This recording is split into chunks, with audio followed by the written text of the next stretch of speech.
Boa noite, meus irmãos. Continuando o nosso culto, quero trazer a vocês aqui uma meditação breve na palavra do nosso Deus.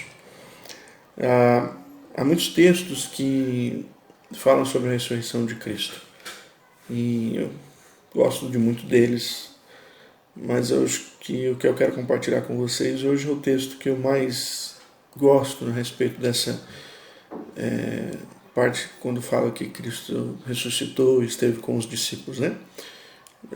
Há o texto dele sendo visto por Maria ali no jardim, há o texto em que ele aparece no meio da casa com os discípulos, há o texto da corrida, né? da disputa aí, da 5 quilômetros aí de Pedro e João que saem correndo para ver quem chega primeiro no túmulo. Mas há um texto que me chama sempre muita atenção, que é quando Cristo se encontra com dois discípulos que estão desanimados no caminho de Emaús. Não vou ler todo o texto para não ficar muito grande o nosso tempo aqui com a palavra, né, nesse tempo aqui do WhatsApp, mas eu queria ler a partir do versículo 30 do capítulo 24 de Lucas, que diz assim: E aconteceu que, quando estavam à mesa, tomando ele o pão, abençoou e, tendo partido, lhes deu. Então se lhe abriram os olhos e o reconheceram, mas ele desapareceu na presença deles. E disseram um ao outro: Porventura não nos ardia o coração quando ele pelo caminho nos falava, quando nos expunha as Escrituras? E na mesma hora, levantando-se, voltaram para Jerusalém, onde acharam reunidos 11 e outros com eles, os quais diziam: O Senhor ressuscitou e já apareceu a Simão. Então os dois contaram o que lhes acontecera no caminho e como fora por eles reconhecido no partir do pão. Amém. Esse texto está em Lucas, também em Marcos, mas em Marcos é uma citação muito breve. Em Lucas tem tantos pormenores, né? A partir do versículo 13 do capítulo 24, esses dois discípulos andavam ali, indo para longe de Jerusalém. Eles estavam desanimados, entristecidos, né? Um deles é Cleopas, tem o nome. O outro não menciona-se o nome dele.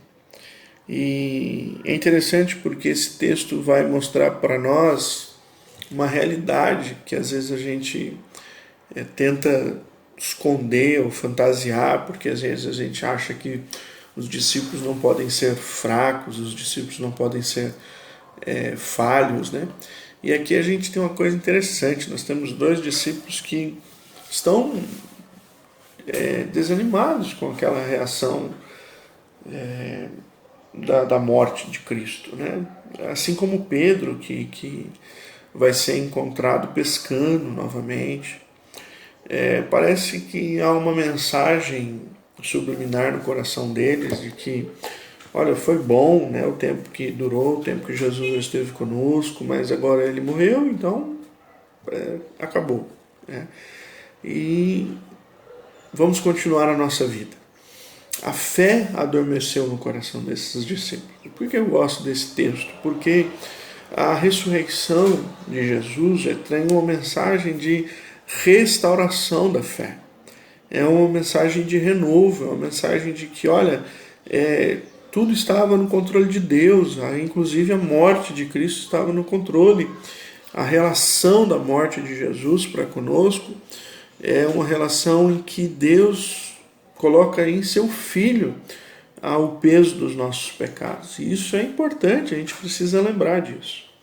E quando Jesus ressuscita, a ressurreição de Jesus é um recado para nós. Olha, deu tudo certo, o plano foi perfeito e agora vocês têm uma esperança. Então, a ressurreição de Jesus é um renovo da esperança, é um renovo da fé, do entusiasmo, da alegria, né? Então, eu queria que você pensasse nessa noite comigo um pouquinho nesse texto, que a mensagem que eu tenho para nós hoje é uma mensagem de renovo, de fé.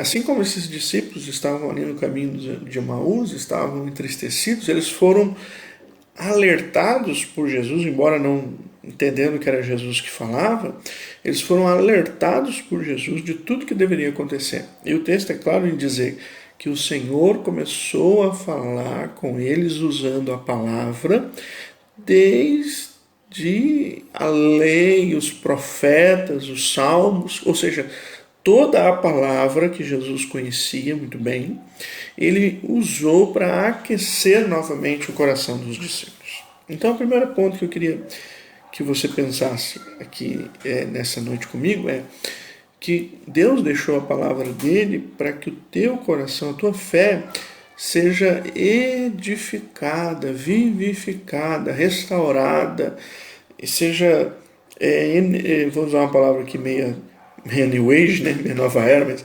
energizada, no sentido de que você precisa da energia da palavra, da força, do dinamis dessa palavra.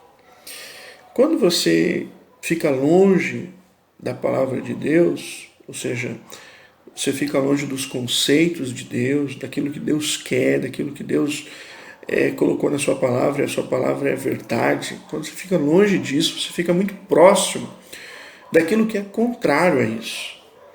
Então eu queria que você lembrasse nessa ressurreição que você tem uma coisa muito preciosa que Deus te deixou, é a palavra dele. E eu sei que você está num tempo de reclusão, todos nós estamos, e que tempo importante para você não se esquecer da palavra, para você ler a palavra, estudar a palavra, conhecer mais a palavra do nosso Deus.